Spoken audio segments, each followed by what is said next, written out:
नमस्ते। नेपालको स्वास्थ्य सेवामा आफ्नो भविष्य बनाउने सपना देखिरहनु भएको छ? यदि छ भने PCL इन जनरल मेडिसिन अर्थात् सामान्य चिकित्सामा प्रवीणता प्रमाणपत्र तह सायद तपाईको यात्राको सबैभन्दा महत्त्वपूर्ण पहिलो पाइला हुन सक्छ। आज हामी यही कार्यक्रमको हरेक पक्षलाई एकदमै गहिलाइमा गएर बुझ्ने कोसिस गर्नेछौँ। ल, सबैभन्दा पहिले त यो कार्यक्रम कतिको आधिकारिक हो त्यो बुझौँ है त। यो कार्यक्रम प्राविधिक शिक्षा तथा व्यावसायिक तालिम परिषद अर्थात् CTVT नै बनाएको र मान्यता दिएको हो। यसको मतलब यहाँबाट तपाईले पाउने सर्टिफिकेट राष्ट्रिय स्तरमै प्रमाणित हुन्छ, जसले तपाईको करियरलाई एउटा बलियो जग दिन्छ। आज हामी यो पुरै यात्रालाई एक विद्यार्थीको आँखाबाट हेर्नेछौँ।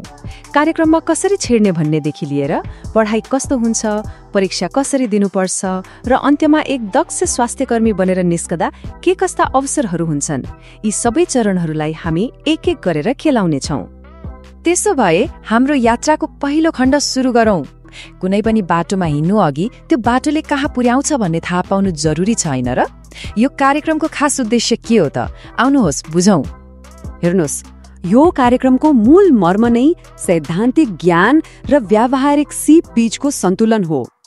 यसको लक्ष्य खाली किताबी ज्ञान मात्रै भएका मान्छेहरू उत्पादन गर्नु होइन, बरु फिल्डमा गएर वास्तविक स्वास्थ्य समस्याहरू समाधान गर्न सक्ने हातमा सिप भएका स्वास्थ्यकर्मीहरू तयार पार्नु हो। यहाँ देखाइएका उद्देश्यहरूले नै यो कार्यक्रम कति व्यावहारिक छ भनेर प्रश्न पार्छ।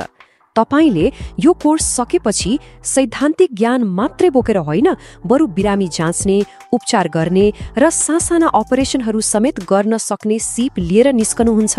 खास स्वास्थ्य सेवा भनेको यही त हो नि। ल, कार्यक्रमको उद्देश्य त बुझियो, तर यो यात्रामा सामेल हुन के योग्यता चाहिन्छ त? अब हामी भर्नाका लागि चाहिने आवश्यकता र अन्य महत्त्वपूर्ण जानकारीहरूतिर लागौँ। वास्तवमा यो कार्यक्रम कसको लागि डिजाइन गरिएको हो?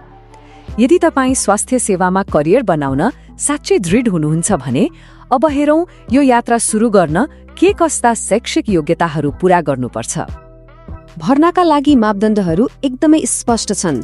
तपाईले कम्तीमा 2.0 GPA ल्याएर SE पास गरेको हुनुपर्छ, जसमा गणित, अंग्रेजी र विज्ञान अनिवार्य विषय हुन्। यदि तपाईँ CMA पढेर आउनुभएको हो भने पनि बाटो खुला छ, तर कम्तीमा 68.33% अङ्क चाहिन्छ। र सबैभन्दा महत्त्वपूर्ण कुरा, CTVT ले लिने प्रवेश परीक्षा पास गर्नु अनिवार्य छ। अब कार्यक्रमका केही मुख्य तथ्यहरूमा ध्यान दिउँ। यो 3 वर्षीय यात्रा हो।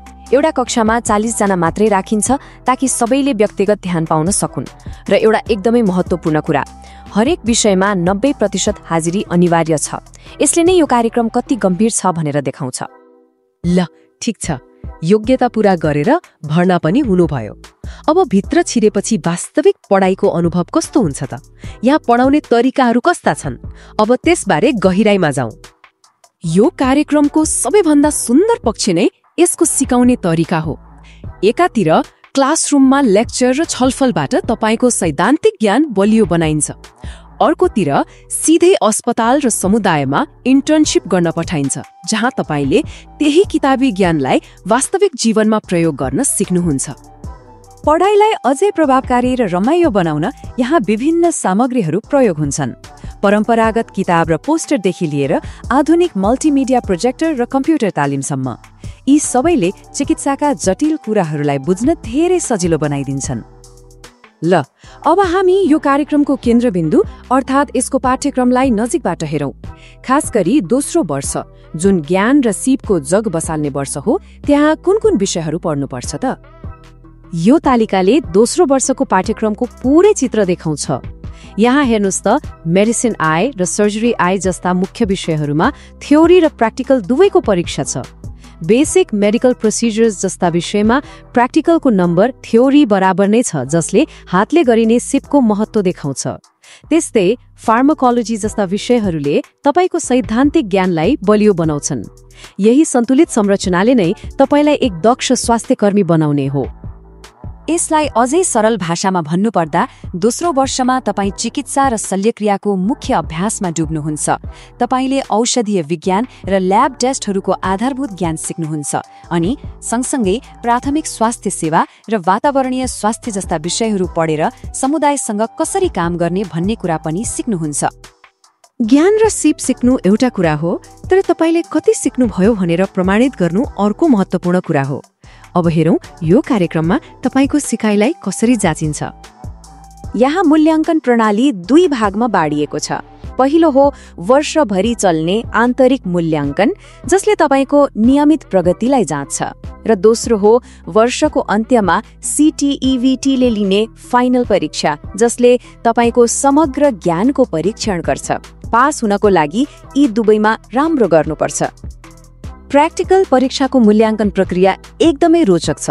तपाईले फिल्डमा तुरुन्तै कस्तो काम गर्नुहुन्छ त्यसले सबैभन्दा धेरै 40% अङ्क बोकेको छ। तर तपाईको नियमित हाजिरी र लगबुकले पनि 20% महत्त्व राख्छ। यसको मतलब नियमित हुनु र आफ्नो कामको रेकर्ड राख्नु पनि सिप जत्तिकै महत्त्वपूर्ण छ। 80 नम्बरको लिखित परीक्षाको लागि प्रश्नपत्रको ढाँचा यस्तो हुन्छ: लामो, छोटो, धेरै छोटो र वस्तुगत प्रश्नहरूमा अङ्कहरू बराबर बाँडिएको छ।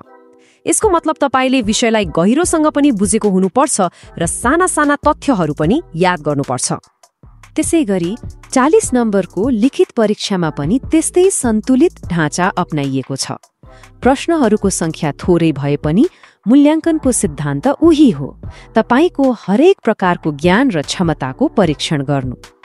ल 3 वर्षको यो कडा मेहनत र लगनको फल के हो त? यो कोर्स सकेपछि व्यावसायिक जीवनको बाटो कस्तो देखिन्छ?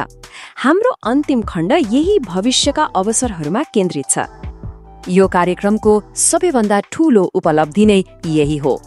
यो कोर्स पूरा गरिसकेपछि तपाईँ सिधै लोकसेवा आयोगले तोकेको 5औं तहको प्राविधिक पदका लागि योग्य हुनुहुन्छ। यसले सरकारी स्वास्थ्य संस्थाहरूमा सेवा गर्ने ढोका खोल्छ र एउटा सम्मानित करियरको सुरुवात गराउँछ। हामीले यो कार्यक्रमको उद्देश्यदेखि भविष्यको करियरसम्म हरेक पाटोलाई केलायौं। यो एउटा शैक्षिक कोर्स मात्र होइन, यो समुदायको सेवा गर्ने र नेपालको स्वास्थ्य क्षेत्रमा एउटा सकारात्मक परिवर्तन ल्याउने अवसर पनि हो। अब अन्तिम प्रश्न तपाईलाई, के तपाईँ यो महत्त्वपूर्ण यात्राको लागि तयार हुनुहुन्छ? यदि तपाईलाई यो मन पर्यो भने कृपया लाइक, शेयर, कमेन्ट र एके लर्निङ नेपाललाई सब्स्क्राइब गर्न नबिर्सनुहोस्। तपाईहरूको एक इन्टरेक्सनले हामीलाई नेक्स्ट कन्टेन्ट बनाउँदा मोटिभेसन दिन्छ। So keep supporting and keep learning with us.